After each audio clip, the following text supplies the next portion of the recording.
few minutes for a few more people, but has anyone had sessions in the last couple of weeks and want to share about that, or?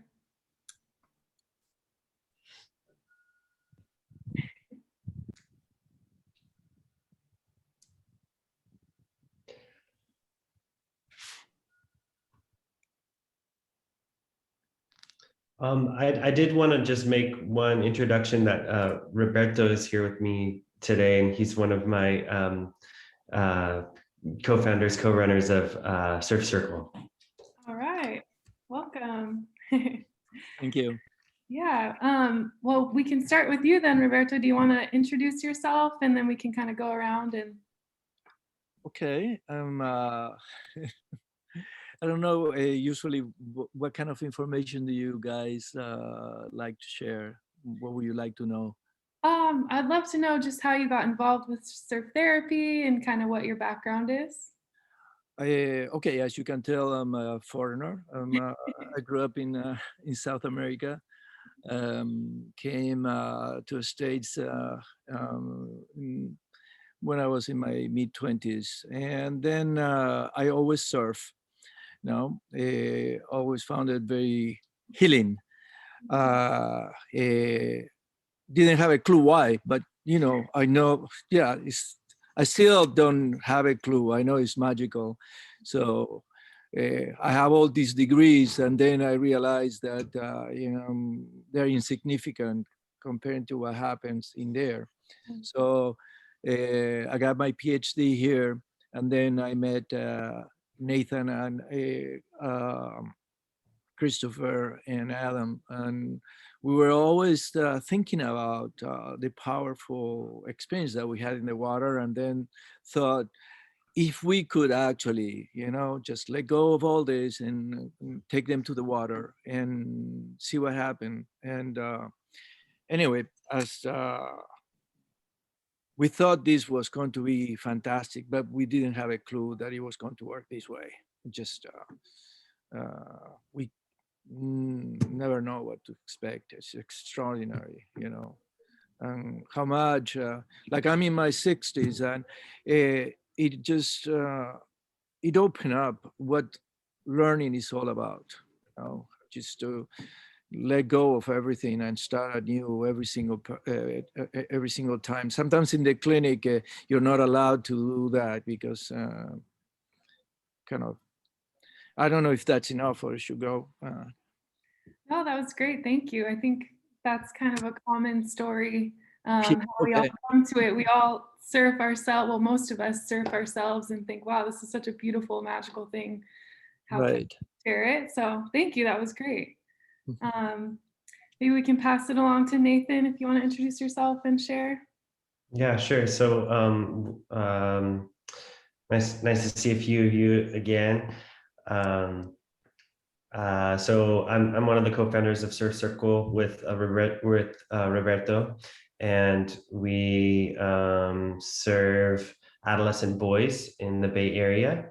And so we're 4 psychologists, and we do surf instruction with a really small group of, right now our group is 6 kids, and we meet once a month at the beach. And we teach them how to surf, and then we run a process group on the sand, whereby the surfing experience is sort of centrally integrated to our discussion as a launching point to sort of help explore issues related to masculinity and all of the struggles that adolescent boys are facing currently. Awesome, thank you. Who wants to go next? Actually, just Nancy, I know you joined a minute ago, but we're just waiting for a few people to join. So we're all going around introducing ourselves and just how we got into surf therapy. So maybe you can go next, Nancy.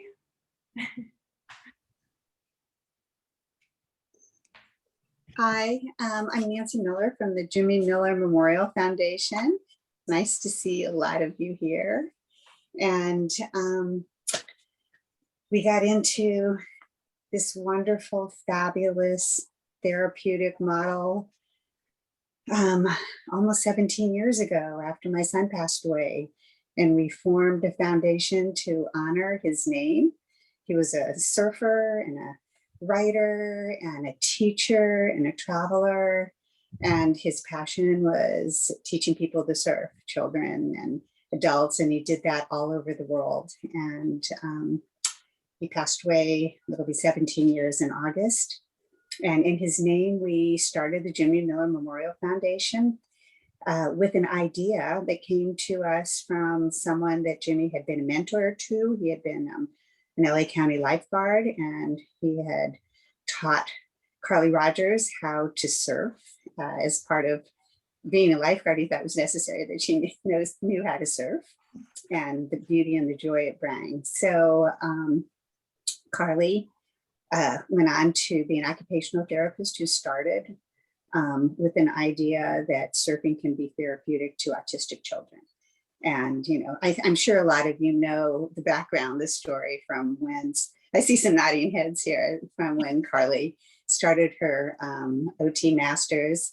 And she came to us after she had written her thesis and said, I have this idea. I know you're trying to find a modality to honor Jimmy. I think this is a really good idea, and I think you could apply it right across the board.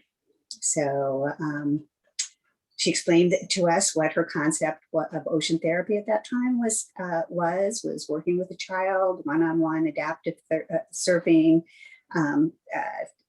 therapeutic conversations afterwards. And what she found was an astounding amount of increased self-efficacy, huge carryover to their day-to-day life. And she said, surfing works, it's therapeutic, and in addition to being so much fun. So from that, from Carly's idea to the next summer in 2005, we had our first group of young children who came from they actually called them orphanages, live-in homes that were chosen by their executive director, of someone who could really benefit from this kind of therapy, very unique therapy. And after one session at the beach, their lives would change. They had 6 sessions that first summer, and it changed everyone's life.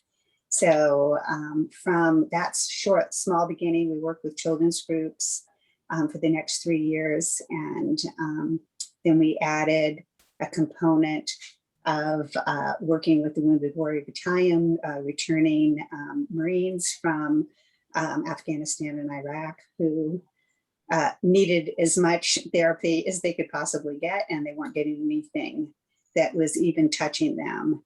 So through a year of wrangling the Defense Department, and you can imagine all the red tape that we went through to create a program that the military would approve. We started with the military doing our ocean therapy sessions, and we've been going strong there for 13 years. So it's been quite a ride. I personally learned to surf when I was 50. My 2 sons and husband took me to Waikiki.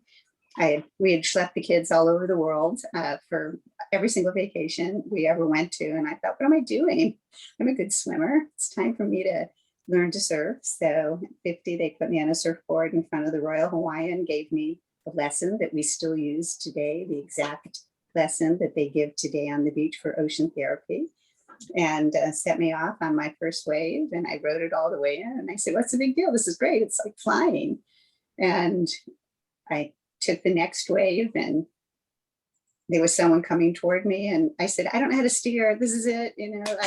But I was hooked. So, so I've been surfing, not as much as I'd like to, for almost 20 years. And being part of this organization and seeing the creation of ISTO has been one of my proudest moments, because all of you have been a part of it. So can't wait to dig in and learn more. I'm here to really listen and to share with the JMMF.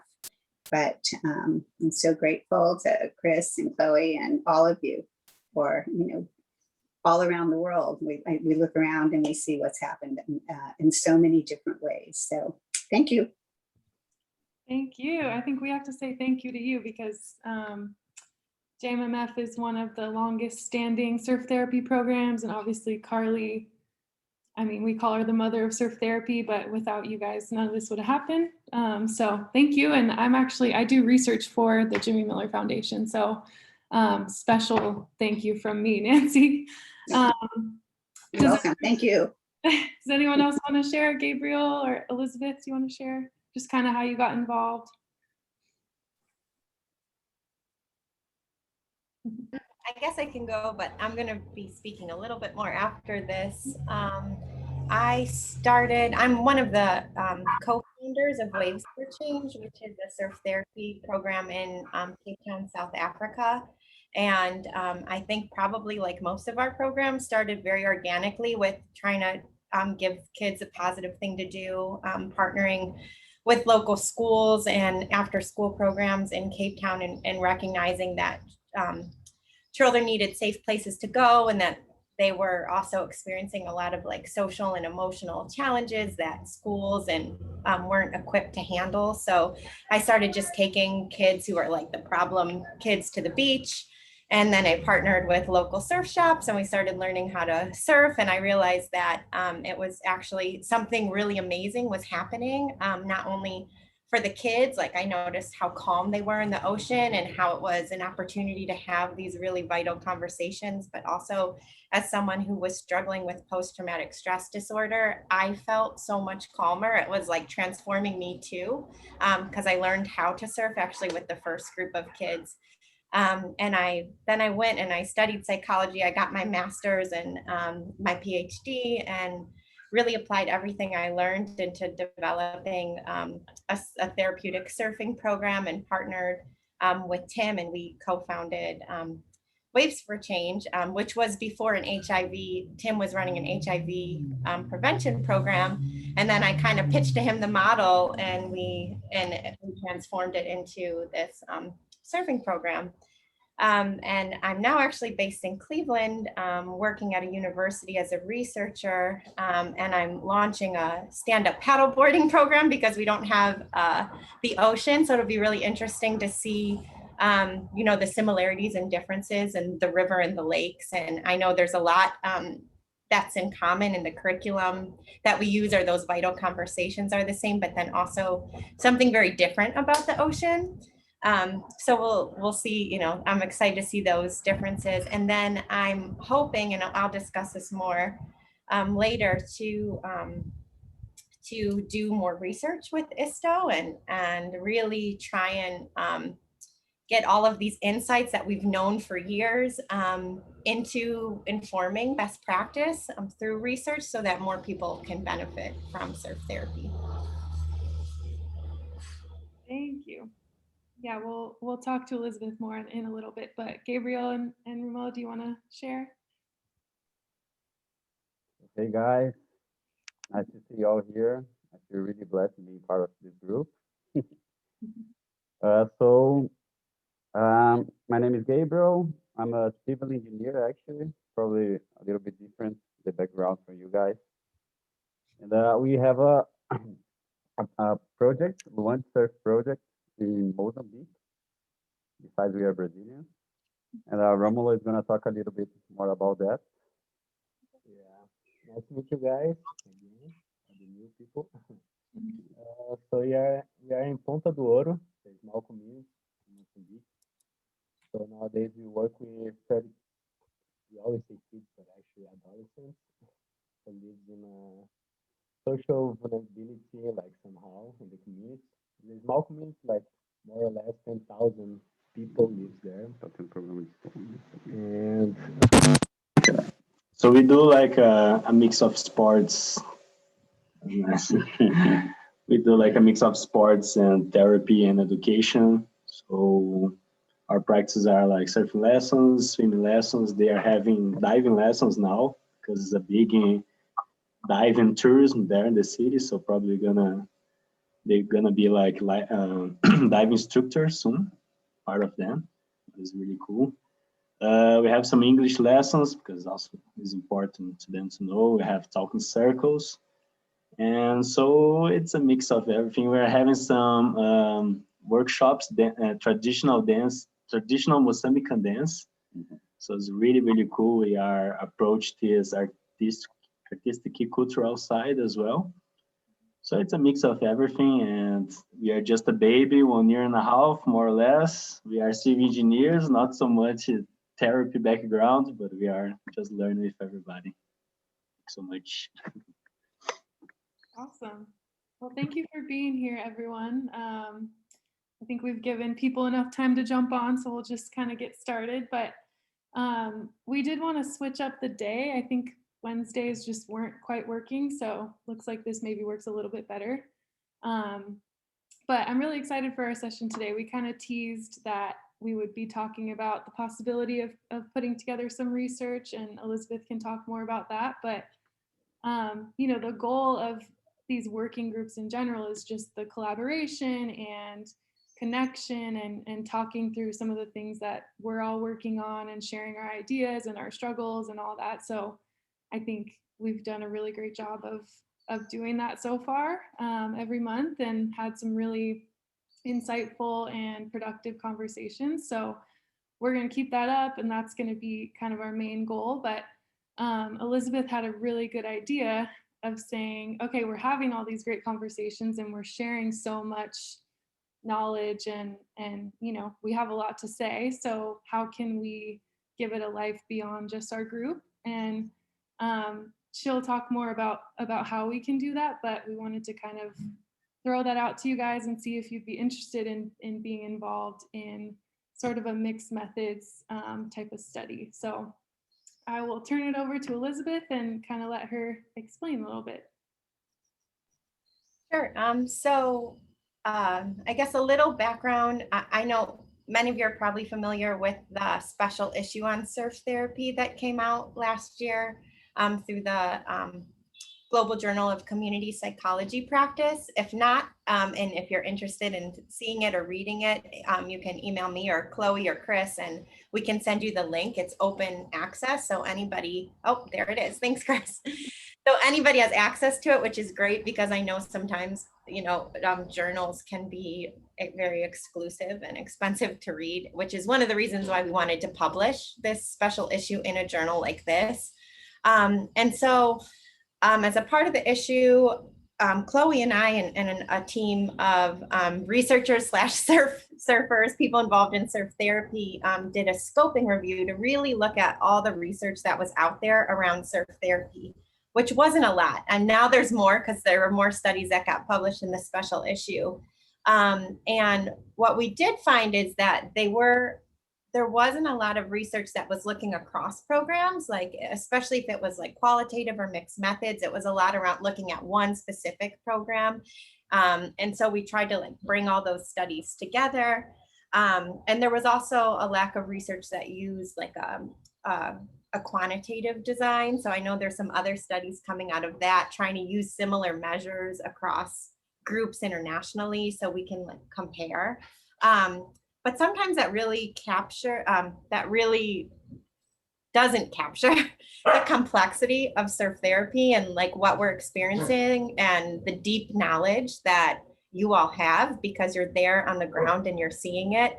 And so I thought it'd be really cool to do a study it can be mixed methods, but really also taking a more qualitative approach to understand like all these various experiences of practitioners. So the study would focus on practitioners, whether you're psychologists or civil engineers or whatever your background is, because I don't believe you need to be a psychologist. Sorry, my dog, and the traffic. I don't believe you need to be a psychologist for children and youth to gain the benefits, the therapeutic benefits of surfing. And while my background is psychology, the design of Waves for Change, when we created it in South Africa, was not designed to be necessarily run by clinicians. Actually wasn't designed. It was designed to be run by community members who clinicians and could support. But I found that like community members themselves were the ones who could have the greatest impact, because they were connected to the kids, the culture, the language. And it was through those like conversations or short lessons, or that it sounds like all of us do in different ways. We called it psychoeducation, process groups, those kind of things combined with surfing, that there's these therapeutic outcomes. So I think it would be really cool to do a study where we could pull this information together from around the world. And it could be in the form of like focus group discussions, interviews, that I would be happy to lead, a survey. We could use the recordings from these calls that we're already pretty much discussing all of these things. But I think it would be unique, and it would be a way to move the sector forward and kind of broaden the reach of what we're doing. And we know that research tends to be what informs best practice and also what gets funded. So if we can show that this is working and how it works, it could increase, I don't know, just more opportunities for the sector. So that's my idea. And one last thing before I open up to questions or discussion, I've worked a lot with like community-based researchers, or just like community members who are interested in research too. So I wanted to open that up to the group. If there's anyone who really wants to learn more about research and is interested in like publishing an article or things like that, I'm really open to putting a team together for this project that we can work on, and kind of to train you around research. If you don't have that background, that's totally okay. If you want to get involved beyond maybe sitting down and doing an interview or a focus group. So I'll just open up to questions or comments. I think I first just want to say I really appreciate the work that you're doing, Elizabeth. It sounds like really important, and we know that research is something that will give this field legitimacy. And right now we have a doctoral student who is conducting his dissertation research on Surf Circle, and so it's going to be a qualitative study because our numbers are so small. But I think when we sort of pool together multiple programs, that makes it such that quantitative research is more possible. So just speaking from Surf Circle, I know that myself, I'm really open to contributing to the interviews or whatever you need from the facilitators. I think that's an easier lift for us than doing research with our kids, just because we don't want to overwhelm them with research coming from too many different angles at once. Absolutely. Yeah, I agree. Yeah, and with the qualitative research as well, the more we pull together from like these diverse contexts, the stronger that research is as well. It strengthens the qualitative studies too, because having that larger diverse sample size versus just one like case study of one organization really strengthens the qualitative findings too. But yeah, I agree. We don't want to overburden our participants by like doing too much data collection on one group. For sure, but I think what I'll do is I'll also connect you with Brad. I know Chris and Brad and I have all met together to talk about it, but if there are things in the future that you're planning on doing, then he's sort of handling our research stuff, and could maybe integrate what you want to do. Yeah, that would be awesome. And maybe there's certain questions he's asking that I could be asking everybody too, so there's some consistency across different studies as well. Great. I'm gonna put my email in here too. Yeah, I'll just add, I think this is a really good opportunity, especially for programs that really want to start in the research, but they're just, it's a little overwhelming, or they don't know which way to go. Like, this would be a really good intro to kind of see how it can be organized and kind of what you can do. And myself working with Elizabeth before, like, she's amazing, super organized, willing to answer questions. And so I'm excited. So Elizabeth, each individual program could use this, right, for applying for grants, or it would probably be, right, like. Yeah, I would make it accessible to everybody so they could use it in whatever way would benefit them. And then we would look for a journal to publish in as well. And preferably we can look for one that's open access. So it's more, so it's available for everybody to read and use and circulate.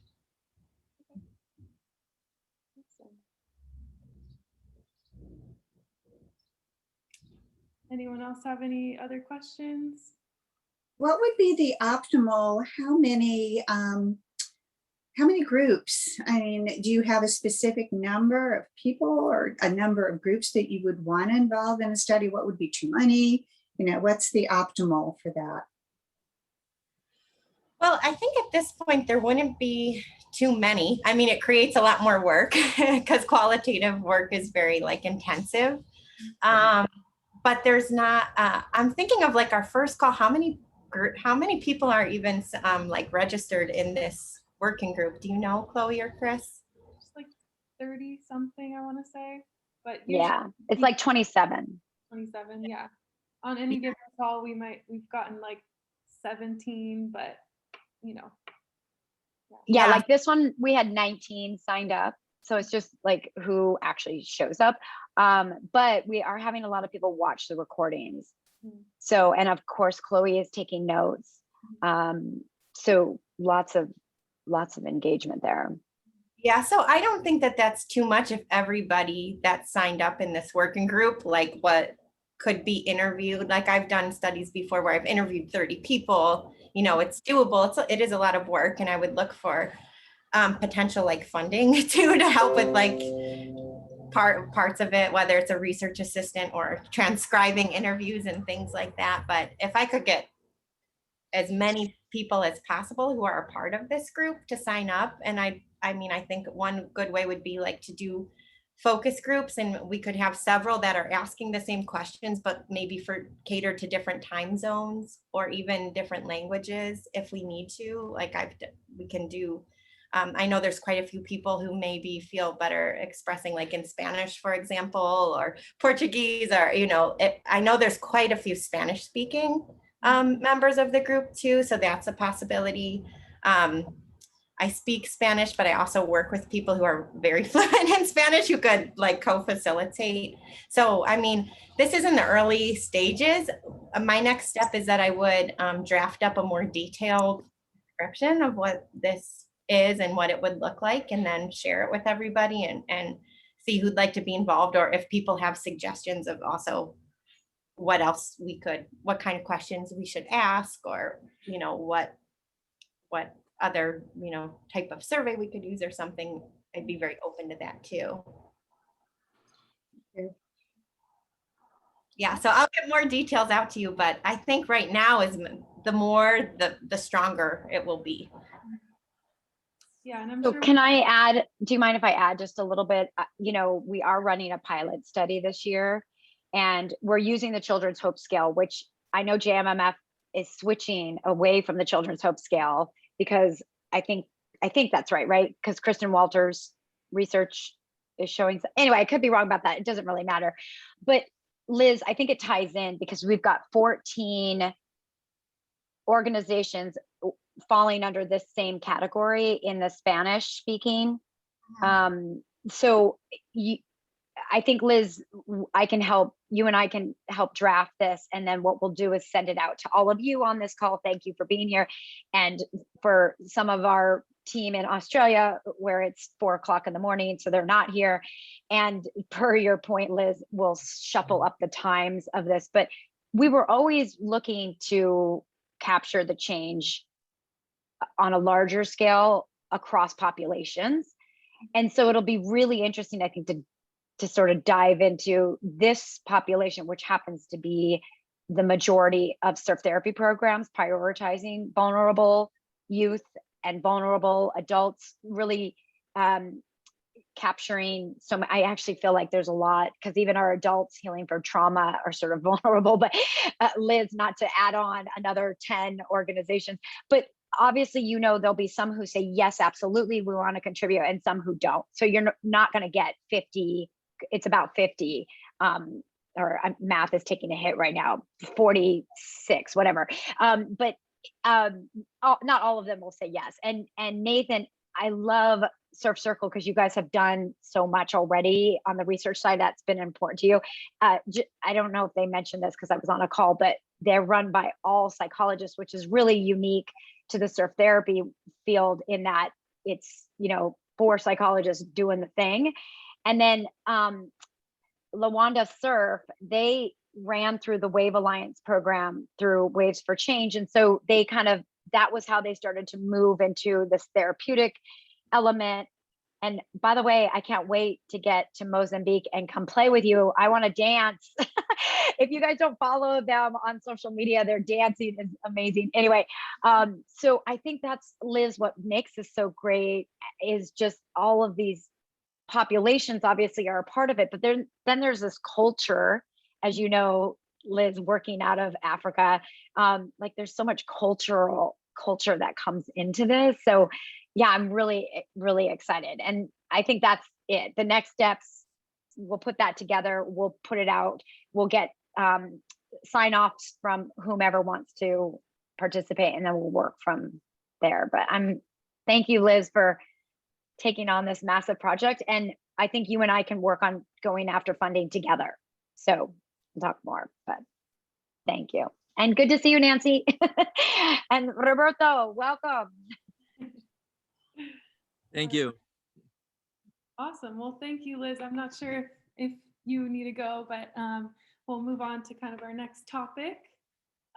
So we did want to talk a little bit about the logic model, and I wasn't sure if any of you had a chance to fill that out for your program. The logic model was something Ash sent for the first time probably about a month ago. Did anyone fill that out or have any thoughts on that? It's okay if not. You did. I think I missed it. Okay, I can resend it for sure. And I think probably next month we'll talk more about it because Ash, I believe she created that survey, and so she'll analyze it and kind of like combine some of what we come up with. But I was just curious, like for those of you who did fill it out, if you got anything out of it, if you had trouble with it. So do you guys mind sharing how that went?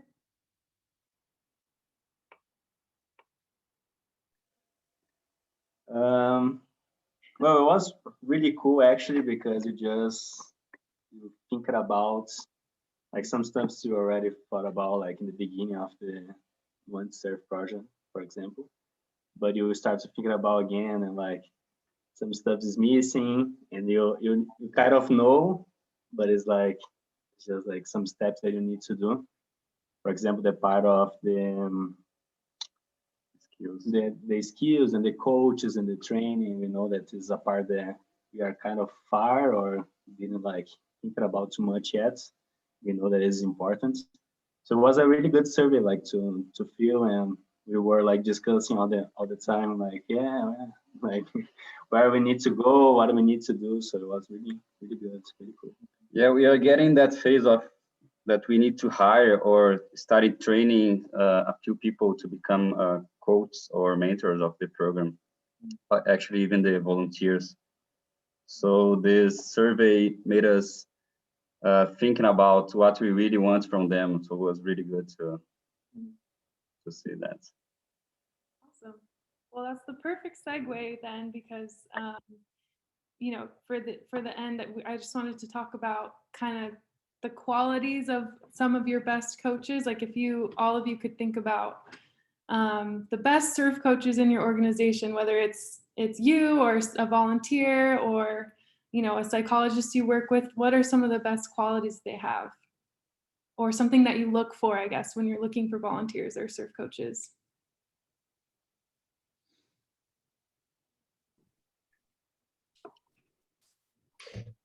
I'm thinking about Roberto's really amazing with the kids, and I think some of the qualities that he has is that he's very playful. He says he's in his 60s, but his spirit is like more like 15 or 14. So he's not afraid to play. I think he's also really, really patient with being with kids with where they're at, sort of letting them guide sort of the level of engagement with the water. And I'd also say that he's not afraid to sort of speak to the emotional experience that's coming up for kids, and to welcome them to reflect on their emotional experience as they're engaging with the water. Amazing. We all need more Robertos. That's awesome. Anyone else want to share? It's the group, you know. Yeah. This is a nice way of accepting the fact that I'm very goofy. I'm glad they enjoy it. I'm working to get up better, but you know, Yeah. anyway, our best groups are the ones where we don't speak. They actually they run it, and Yeah, sort of let them lead. Yeah, I think that's something I've noticed too. And even when I was first starting to be a surf instructor, it can be hard to, like, there's so many things that you're managing. You're making sure they're safe and they're comfortable, and, you know, looking for the next wave. Is this going to be the right size and shape and everything for them? Are they ready? So sometimes it was hard for me to just be in the moment and, you know, have fun and, you know, make sure that that's a priority, because that is a priority. So, but yeah, I think that's something, whether you're a psychologist or you're just a volunteer, like, first having comfort in the ocean and feeling confident that you can handle it, I think then allows you to be calm and be in the moment and have fun. Whereas sometimes, like, if people maybe are in a little over their head and they're too nervous, it doesn't quite work out. But yeah, anyone else want to share? Yeah. Jimmy was the most joyful person ever. His whole concept was, it's all just about having fun. And he was such an expert waterman, and the people he surrounded himself were, first, expert water people, and secondly, people who could share their sense of joy and optimism and be such good listeners, not just to the words, but to, you know, the nonverbal cues that we all give out. So I think, you know, certainly Chloe came to our group, and it was really fun to see the evolution, because I've gotten to see the evolution of so many different styles of teachers. And, you know, we have psychologists and occupational therapists, and we have teachers, and we have physical therapists, and everyone brings their own gift. But I think the biggest gift that anyone can bring is a big smile and a willingness to listen and really care about what they're doing, and a love for the ocean. And, you know, those things will be what, you know, the children or any of the at-risk or traumatized people with trauma, that's what they'll have in their heart when they leave. So I think you all expressed it really well. It's the joy, it's having self-confidence, it's having the ability to teach a certain method in a certain way, but yet be adaptable. So, and I've seen it, you know, I've seen it for the past 16 years with so many of these groups. And certainly Chloe and Chris have been a huge part of, you know, it's been fun to watch, put it that way. So, and I think all of that, you can't really teach those things. I think, you know, you can teach the skills, but it has to come from within.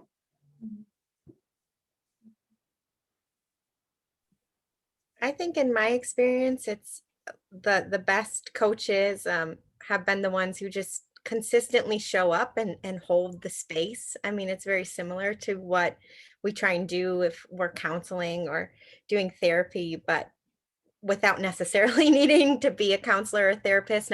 I mean, counselors and therapists also do a great job running surf therapy programs, but just holding that space, you know, with whatever that young person's going through. And they feel that. And when you're like consistently there, even though it gets really hard, they feel that too.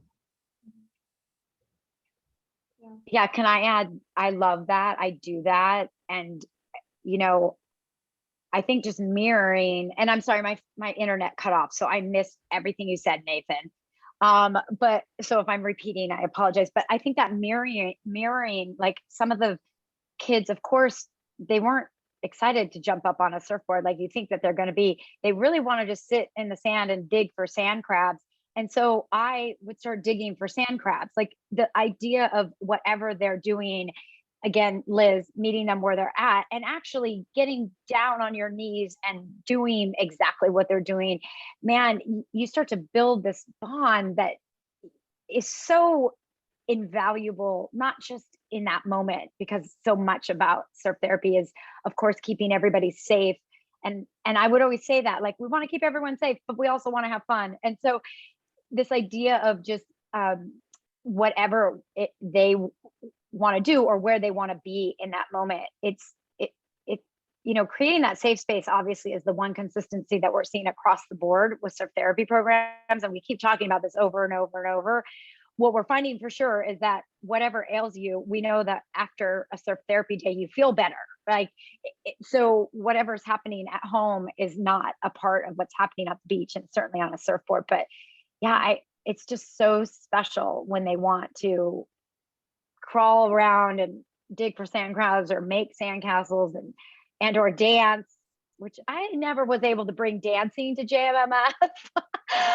I would have loved that. I think I brought a speaker down one time and tried to play music.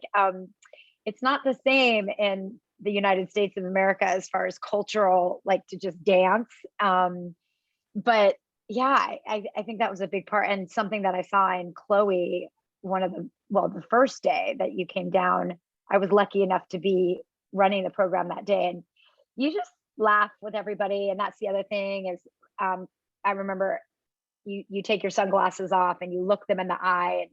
And I think one of the first things I would tell the volunteers when I was working at JMMF was everybody wants to be seen, heard, and valued. And a big part of that is remembering their name, because our closing circle was always sort of a cheering celebration of our participants or the athletes. And one way to do that, if any of the athletes were a little bit shy, is to then throw it to their surf instructor and let their surf instructor sort of give feedback, because positive feedback, in a lot of our participants' worlds, they don't get that a lot. So the one thing that I would really stress with the surf instructors is know their name. And a way to know their name by the end of it is to say their name over and over again, cheer them on. Great job, Nathan. Great job, Gabriel. Like, if you say their name over and over, obviously you're going to know their name. And there is some sense of feeling seen, heard, and valued when people are cheering you on with your name.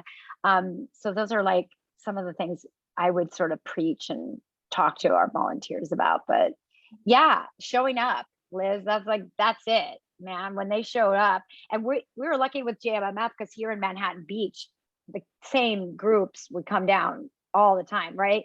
I mean, Nancy, I think one of the days I was running it, we had 70 volunteers. And I'm like, okay, we only have 20 participants, like 70 volunteers. That was a lot to manage. But yeah.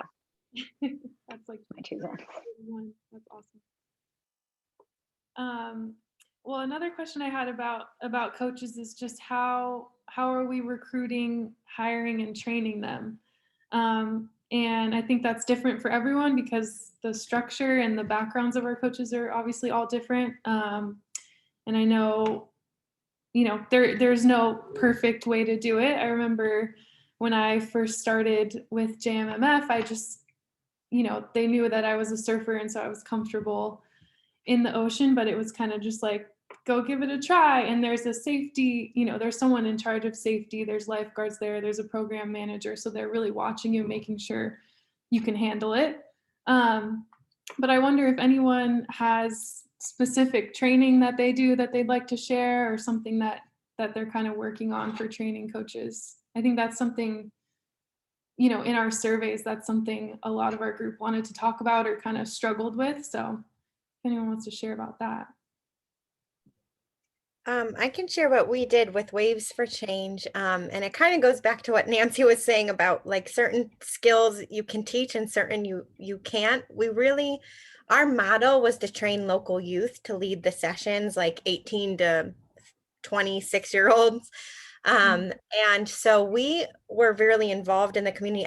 I'm from the United States, so I was not like local to the communities, even though I lived there for 6 years. So we were really involved with the schools and community-based organizations. And we actually asked them for referrals of young people who they thought could make really good mentors or connect really well with younger kids in their communities. So they referred amazing youth to our program who didn't know how to surf. Many of them didn't know how to swim. Others we recruited from like a life-saving club because they had those skills. So we kind of wanted a blend of people very confident in the ocean, but most importantly, people who were really good at work at, mentoring younger kids. And then we trained them to surf, and we trained them in the curriculum and the therapeutic stuff, which they were actually already doing a lot of very intuitively. And so that was kind of like our structure. We didn't really have many volunteers. Every once in a while, if someone had like a specialized skill, like we had a life coach come and volunteer with us for like 6 months or something, we would let them, but we wanted consistency with the kids. So we didn't really do a lot of volunteer training. But that was our model, and I think it worked great for finding those young people who could connect well. And were the mentors paid, or was there some? Yeah. So they were paid. So everybody that led the programs with Waves for Change was paid staff, which was also part of our model, was to develop like a youth workforce. And then they would get, we would put them through like safety certifications too. So there was like a certification program to be a surf instructor in South Africa that they went through. So also they would teach, a lot of them would teach surf lessons on the side to make extra money. Some moved on from the program to become surf instructors or full-time like lifeguards in the summertime, or youth and childcare workers. So they went through training for youth and childcare work as well. So we tried to open up like another job market for young people in South Africa, because poverty was so high and that was so interconnected to the problems that we were seeing with young people. It was just like rooted in poverty and oppression and things like that. So we were trying to tackle the issue from different levels. So I found you get more consistency with paid staff than volunteers. Yep.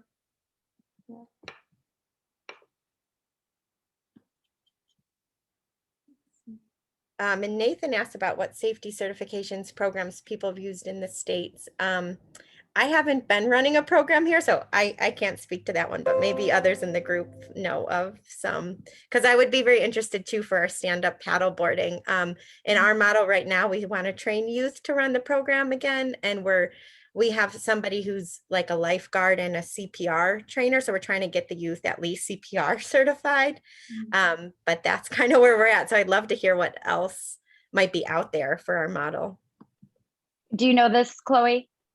I don't actually. No. Okay. I didn't know if you for sure knew it. So, well, one, ISTO is developing one.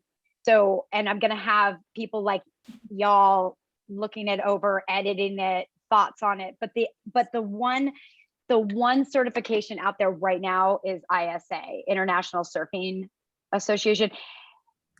The program is very much geared towards adaptive surfing. So they didn't take a therapeutic side, which is why originally we were working with them on it, and they wanted to go down more of how do we get people out of a wheelchair onto a surfboard, which by the way, of course, is very important and extremely important. But we, from the ISTO standpoint, we wanted to stay on the therapeutic side. So we're like, okay, we're just going to start developing this. So we are developing it. And again, I will have many of you clinicians editing, helping, taking that. But other than the ISA program, there aren't actually certified. So back to Liz, yes, CPR for sure, CPR training. And then you can, there's obviously, you could, if you want to go all out, you can get lifeguard training, EMT. So it is always about keeping them safe. But in regards to surf therapy and the therapeutic sides and really attention to the triggers that are our population and all of that. That's being developed right now, and really excited about that. Nathan. Great. Yeah, we'd love to see that. Because we're in the process. We have CPR and first aid, of course, but we were thinking we should really get some more like water, like rescue training, because we don't have that, and none of us are certified lifeguards. We're very intimately associated with the ocean, of course, yeah. So I was just wondering where folks did that sort of thing, or are you guys usually using sort of lifeguards in the water with you? We're lucky enough to have a lot of lifeguards, a lot. I mean, and again, unlike South America and maybe Mozambique, Gabriel, I'm not sure, but in the United States, so many of our beaches have lifeguards. I always said the worst day at a surf therapy day would be if we had to use those lifeguards, because they're paid by the county to help all the beachgoers, not your surf therapy program. So it's vital, of course, to have some trained and certified surf instructors. That's a big part of it. Is okay, so you've got them on the beach, then you have certified. Well, we had some water safety. Oh, that's the other thing. International Surfing Association, they are offering a certification for water safety. So Nathan, in the meantime, that might be where you want to start. But again, ours will be much more certainly on the safe side, but the therapeutic side as well. And we are in the midst of writing that right now. So I'm really excited this question came up, because it's something that will be collaboratively produced by ISTO contributors. This is not, sure, we have an occupational therapist, a physical therapist, a speech therapist, and a rec therapist, and a psychologist working on the initial one. And then the idea is we'll get it out to the clinicians that are contributors with ISTO to get feedback. But we need to start somewhere, as you know. So thank you for volunteering, Nathan, Roberto, you guys are on it. Liz will probably have to take a look at it as well, but yeah. We want many people to the table when it comes to this manual, because like I said, ISA, it's great. I have heard feedback for most people. They said it was really more geared towards the physical pieces of moving people from one apparatus to another, and not any of that, the other sort of therapeutic side, and or just, yeah, those pieces of it, which are really important, of course. I was just thinking, aside from, like certifications and, that kind of structured training, if anyone wants to share kind of in general, when they get a new volunteer or a new surf coach, what are you telling them that their job is, or what are you telling them to kind of look out for? Because like Chris said, when she first met me and other volunteers that are new to being a coach, she would say, make sure you look them in the eye, remember their name, we're going to share after. But is there anything specific to your program that you're kind of giving your newer coaches a heads up about, or things to look out for?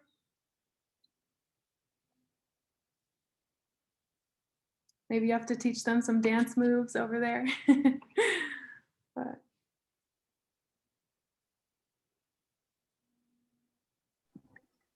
Yeah. Well, we developed like a whole training. Oh, go ahead. You go first. I was just about to say that we are in that phase now, that we have to find out what are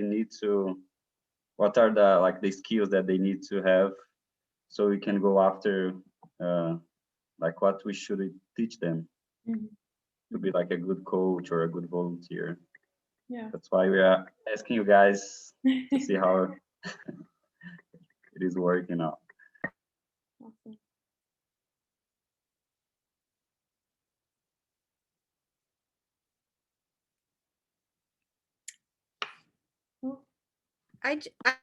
I just shared a link to a resource that we used.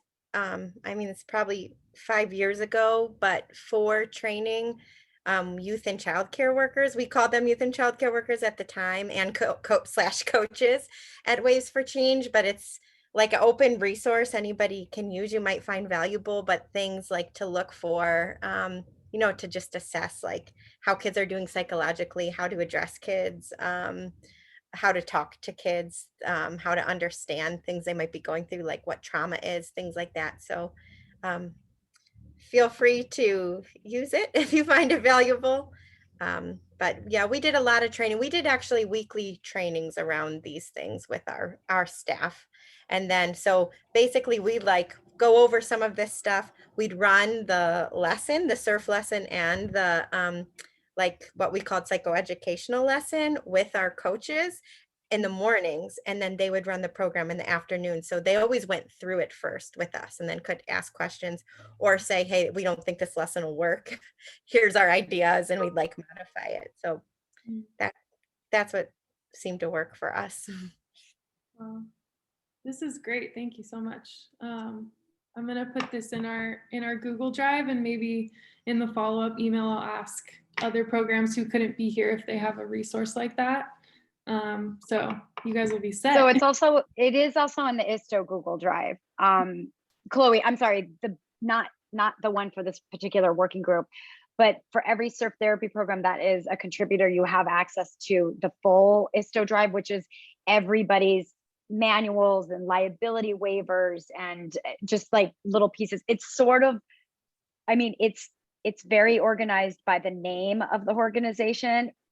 It's a little bit harder to sort of then find out, okay, who is serving the same population as me, and then also go under there. I apologize because it was just me and I couldn't really figure out a way, like, okay, it's by name of organization, but it's like legal papers and then manuals and best practices and stuff like that. But you'll definitely find it in there, which you guys all should have access to. And if for some reason you don't, let me know.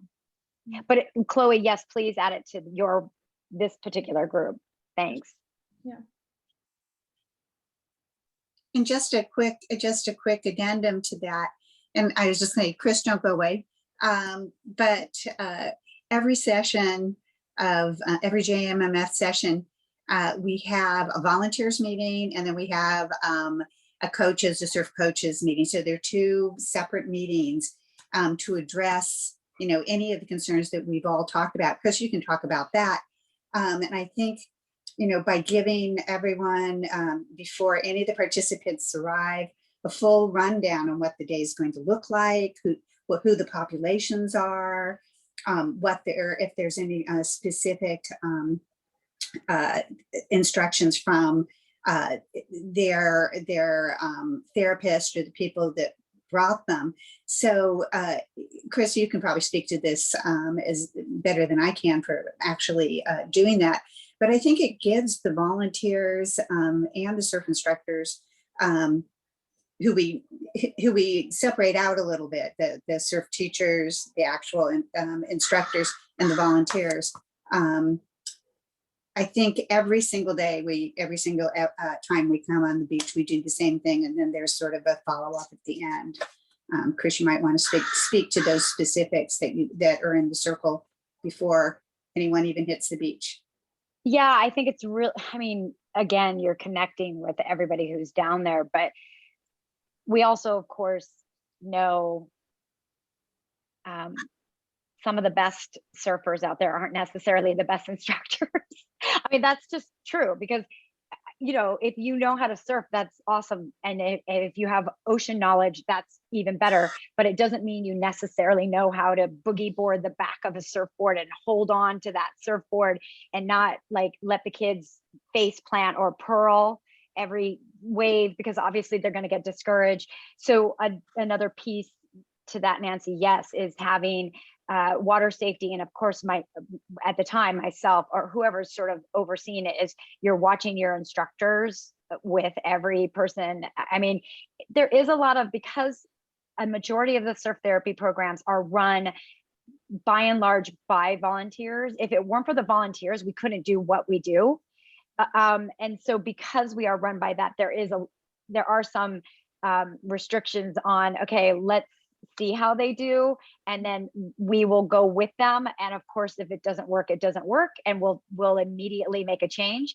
But also there are some people who just immediately get it and know how to work with their individuals. And Nathan, your program's a little bit different because you guys are almost kind of doing intake. There's physical therapy therapists out there that are doing intake. So you already are able to pair people up almost from the get-go, right? Roberto and Nathan, yeah. So like I had mentioned, sometimes we have 70 volunteers come down. You have 70 volunteers come down. This is a very quick, well, one, I know who's been there and who hasn't. So I'm very aware of who's capable, but that's not necessary. Like that doesn't always work out, right? So yeah, I think it's a lot of discussions, a lot of, hey, this is, to Nancy's point, this is who we're seeing today. If you do serve other populations, it's really important to remind them, like, there's no touching people without asking permission. You've got very, very vulnerable individuals who that can be a trigger for them. There's also some individuals who are more comfortable with a female instructor versus a male instructor. That's very important to consider because of, again, what they have gone through before they ever got down to the beach with you. So it's really important to have those conversations and find out a lot. I see that you have to go, Nathan, and also we're running out of time anyway. So I'm done talking and we're saying goodbye anyway. Yeah. Well, thank you guys for being here. I think next time we can kind of keep this conversation going a little bit and also talk about the logic model. So Ash will be back and she can dive into that. But if you think of anything else that you really want to talk about next time, or, even we could bring in a guest speaker if someone has an idea about that, just let me know and I'll follow up with notes and resources, and I'll see you in a month. Thank you guys. Thank you for having me. Thank you. Thanks. Bye. Thank you guys. Yeah.